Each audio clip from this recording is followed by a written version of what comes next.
ओम नमः शिवाय। श्री शिव महापुराण शतरुद्र संहिता 28वां अध्याय। नंदीश्वर बोले, हे प्राज्ञ, हे मुने, अब मैं परमात्मा शिव के परम आनंदप्रय यतिनाथ नामक अवतार का वर्णन करूँगा। आप सुने।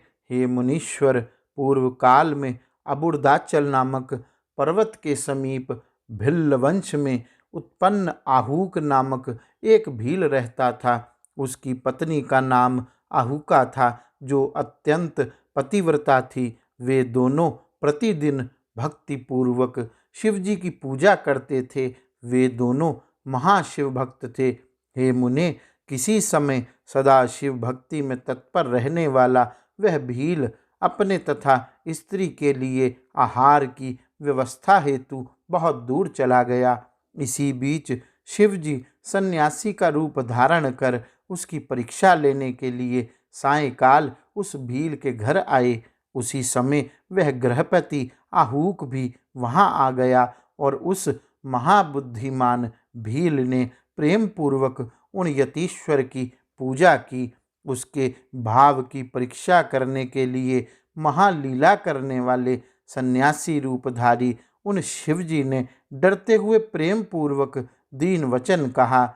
यतिनाथ बोले, हे भील, तुम मुझे आज रहने के लिए स्थान दो और प्रातःकाल होते ही मैं सर्वथा चला जाऊंगा। तुम्हारा सर्वदा कल्याण हो। भील बोला, हे स्वामी, आपने सत्य कहा, किंतु मेरी बात सुनिए। मेरा स्थान तो बहुत थोड़ा है, फिर यहाँ आपका निवास किस प्रकार संभव है? नंदीश्वर बोले, हे सनत कुमार, उसके द्वारा इस प्रकार कहे जाने पर वह सन्यासी जाने का विचार करने लगा। तब तक भीलनी ने विचार कर अपने स्वामी से कहा। भीलनी बोली, हे स्वामी, गृहस्थ धर्म का विचार करके आप सन्यासी को स्थान दे दीजिए। अतिथि को निराश मत कीजिए, अन्यथा आपके धर्म का क्षय होगा। आप घर के भीतर सन्यासी के साथ निवास करें और मैं सभी बड़े अस्त्र शस्त्रों को बाहर रखकर वहीं रहूंगी। नंदीश्वर बोले, अपनी पत्नी उस भीलनी के धर्मयुक्त कल्याणकारी वचन को सुनकर वह भील अपने मन में विचार करने लगा। स्त्री को घर के बाहर रखकर मेरा घर में निवास करना उचित प्रतीत नहीं होता है। फिर इस यति का दूसरी जगह गमन भी अपने अधर्म का कारण होगा। गृहस्थ धर्म का आचरण करने वालों के लिए ये दोनों बातें सर्वथा उचित नहीं हैं। अतः जो होनहार है वह हो, मैं घर के बाहर ही रहूंगा। इस प्रकार आग्रह कर उन दोनों को घर के भीतर रखकर अपने अस्त्रों को लेकर वह भील प्रसन्नता से घर से बाहर स्थित हो गया। रात्रि में उस भील को क्रूर एवं हिंसक पशु सताने लगे। उसने भी अपनी रक्षा के लिए उस समय यथाशक्ति महान प्रयत्न किया। इस प्रकार अपनी शक्ति के अनुसार यत्न करते रहने पर भी प्रारब्ध प्रेरित हिंसक पशुओं ने बलपूर्वक उस बलवान भील को खा लिया। प्रातःकाल उठकर सन्यासी हिंस्र जंतुओं से भक्षित उस वनेचर भील को देखकर बड़ा दुखी हुआ।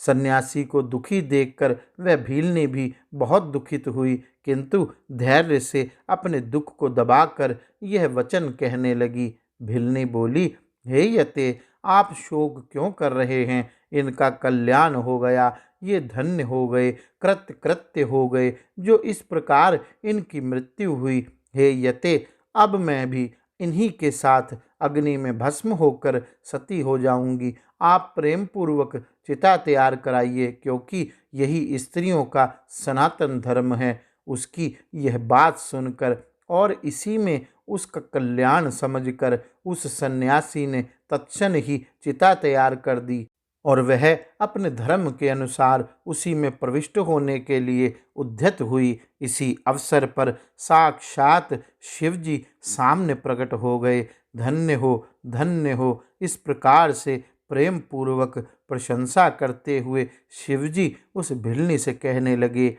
हर बोले, हे अनघे, मैं तुम्हारे आचरण से प्रसन्न हूँ। तुम वर मांगो, मुझे तुम्हारे लिए कुछ भी अधेय नहीं है। मैं इस समय विशेष रूप से तुम्हारे वश में हूँ।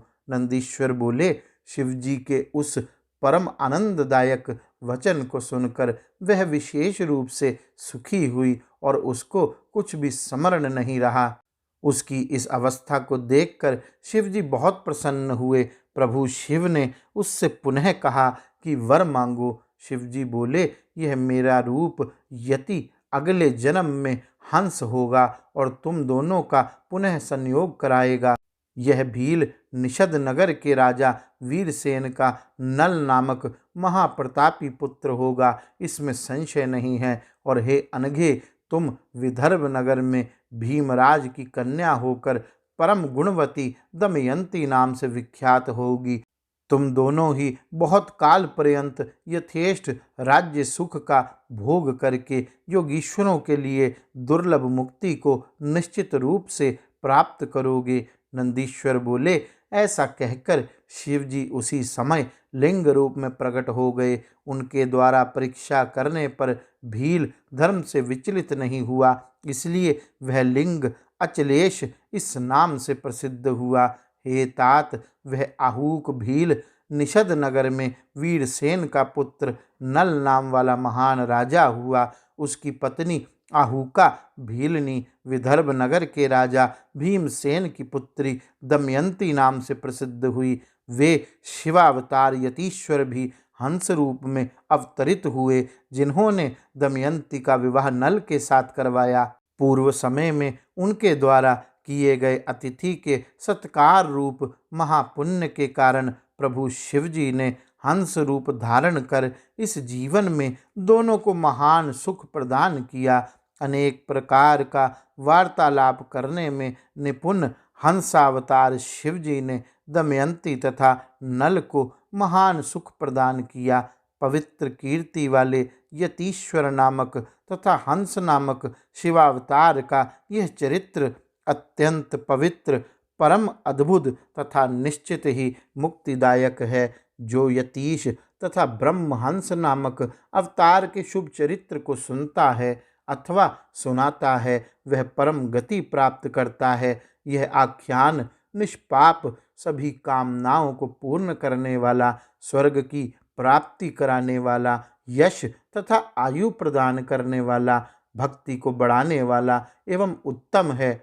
यतीश्वर तथा हंस रूप शिव का यह चरित्र सुनकर मनुष्य इस लोक में सभी सुखों को भोग कर अंत में शिवलोक को प्राप्त करता है।